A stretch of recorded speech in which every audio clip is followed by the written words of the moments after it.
Here's some books by Black authors that are not only good for Black History Month, but for every month. The World We Make by N.K. Jemisin is a mixture of urban fantasy and mecha anime. As cities grow to a certain size and mature, they actually awaken and choose an avatar to represent them as a person on the streets. We follow the city of New York as it chooses 5 human avatars, and at the same time, some kind of interdimensional being wants to stop the city from awakening. The avatars are somehow able to spiritually blend with the city, and they can commune with it, and they can actually fight off threats using parts of the city, like the rhythm of the music in the streets or the subway trains themselves, so that's kind of where I get the mecha anime. This book is actually part of a duology, and honestly, anything by N.K. Jemisin you can't miss with. The Broken Earth trilogy is literally perfect. The Black God's Drum by P. Djeli Clark is a magical steampunk historical fiction taking place during the Civil War in New Orleans. We follow an orphan who actually shares her mind with one of the old African gods, so she kind of has these strange premonitions and weird little powers. In this world, New Orleans is actually neutral, so it's not part of the North or the Southern Confederacy. So when she overhears some sketchy Confederate soldiers talking with a Cajun man about a weapon coming through town, she really perks up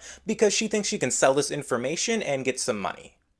In the process, she gets mixed up with an airship captain, nuns who help escape slaves, and she has to fight off deep swamp Confederate soldiers. The Ballad of Black Tom by Victor Lavelle tackles themes like police brutality and racism using eldritch horror. We follow Tom, who is a hustler who will take almost any job to get by, and this one particular job he has to deliver a strange book with runes to a strange white woman in a neighborhood he's not really welcome to.